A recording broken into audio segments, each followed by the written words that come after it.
अब हम कुछ और एग्जांपल्स, कुछ और मिसालें करेंगे जिसके जरिए हम ये मालूम करेंगे कि ट्रिक फंक्शंस वाकई कितने ज़्यादा मुफीद हैं, फ़ायदेमंद हैं, इनको कैसे इस्तेमाल करते हैं। तो ये मैं एक राइट एंगल ट्राइंगल बना रहा हूँ। ये मेरी आड़ी तिरछी किस्म की एक राइट एंगल ट्राइंगल है।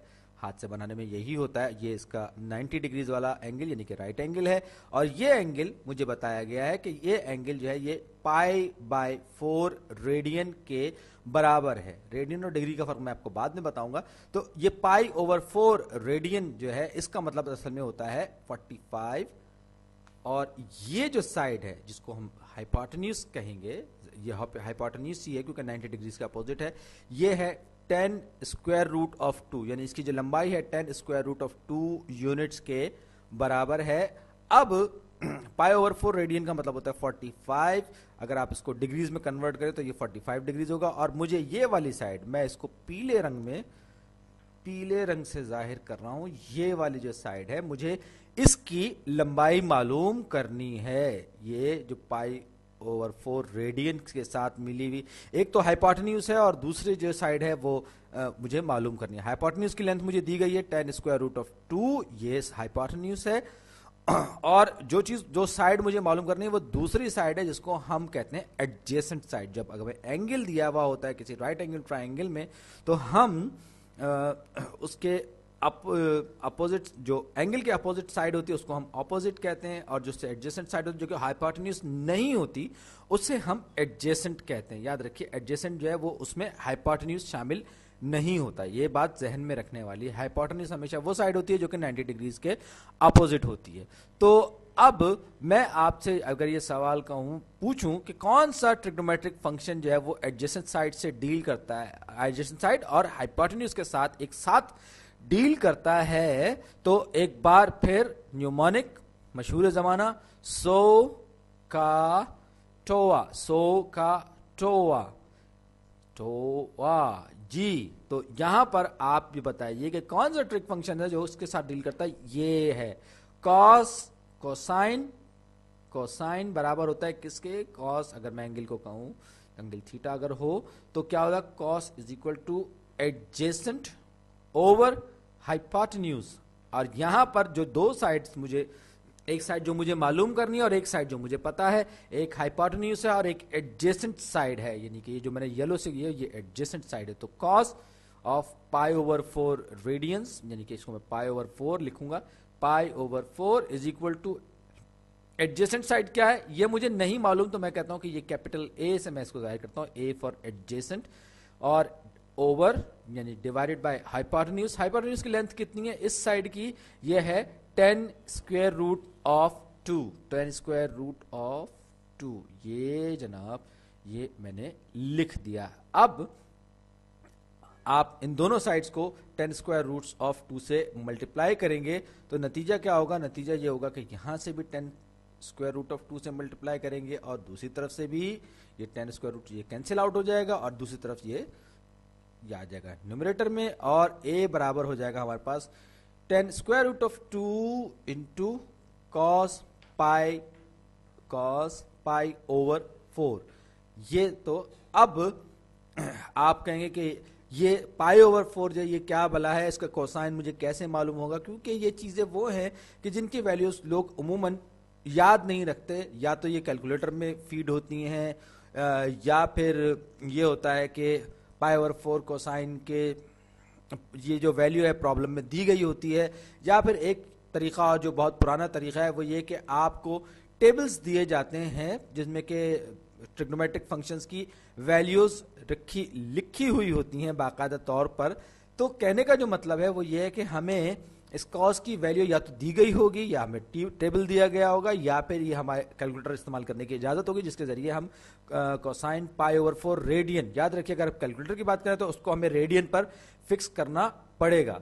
बहरहाल कहने का मतलब यह है कि π/4 का जो कोसाइन है उसकी जो न्यूमेरिक वैल्यू है तो वो क्या होती है, वो मैं अभी लिख देता हूं, 10 a is equal to 10 square root of 2 into square root 2 over 2। ये वो वैल्यू है, आप अगर कैलकुलेटर से भी चेक करेंगे तो वो कुछ और आपको न्यूमेरिक वैल्यू में देगा, लेकिन बहरहाल ये वही रकम है, ये वही नंबर है जो कि स्क्वायर रूट ऑफ 2 ओवर 2 को जब आप कैलकुलेट करेंगे कैलकुलेटर पे तो आपको ये मिलेगा, और ये π/4 की कोसाइन की वैल्यू है।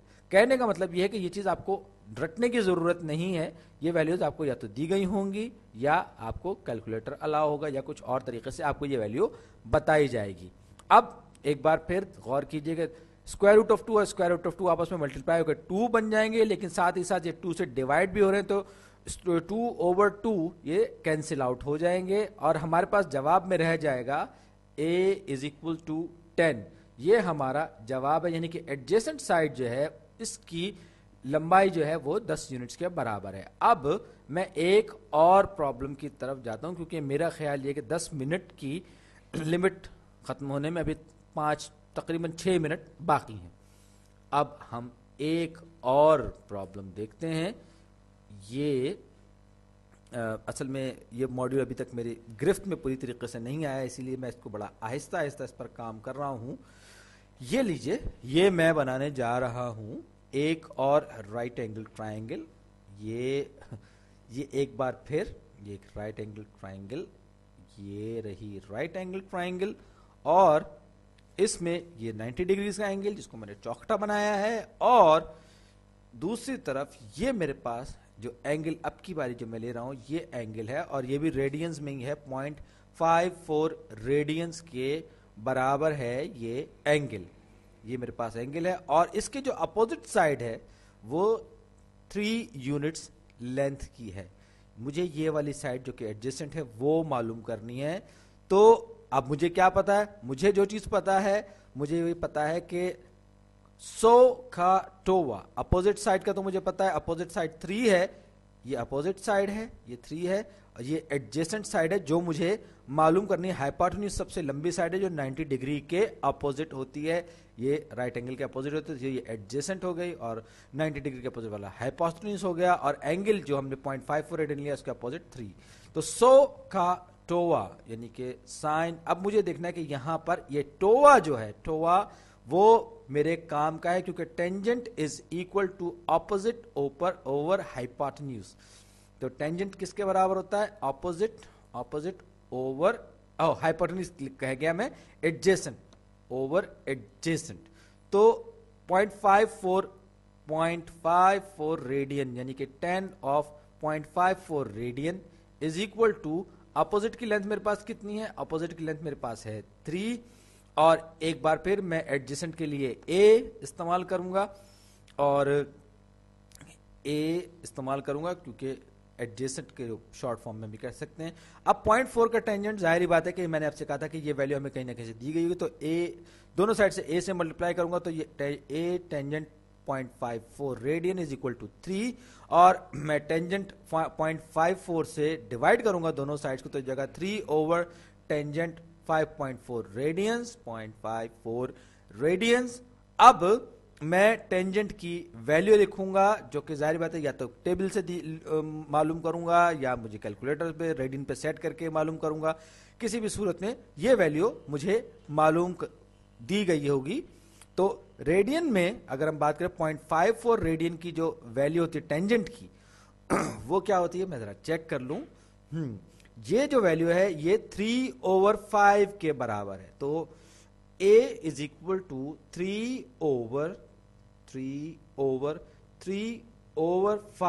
ये मेरे पास आ गया। अब एक बार फिर, अब मैं इसको 3/5 अगर डिनोमिनेटर में, तो इसका मतलब ये है कि मैं इसको 3/5 को डिनोमिनेटर में होने का मतलब क्या है, मतलब ये है कि ये हो जाएगा 5/3, यानी कि 3 इंटू 5/3, क्योंकि ये इनवर्स हो जाएगा 5/3। 3 से कैंसिल आउट हो जाएगा, मेरे पास बचेगा 5, और यही मेरा जवाब है। और आप देख सकते हैं कि किस तरीके से मैंने अपोजिट और एडजेसेंट साइड्स को इस्तेमाल किया, और फिर मैंने एक सही बिल्कुल दुरुस्त जो मेरे मतलब का ट्रिग्नोमेट्रिक फंक्शन था उसकी मदद से मैंने इस प्रॉब्लम को सॉल्व किया, जो कि टोवा यानी कि tangent is equal to opposite over adjacent मेरे पास था, और अपोजिट साइड मेरे पास 3 की लेंथ थी, एडजेसेंट मुझे मालूम नहीं थी, और मैंने बड़े आराम से वैल्यू रखते हुए टेंजेंट की मैंने इसको मालूम कर लिया, और ये सब का सब रेडियन में हुआ था। अगली चंद वीडियोस में मैं ऐसे ही कुछ और प्रॉब्लम्स करूंगा, तब तक के लिए आप आराम फरमाइए। शुक्रिया।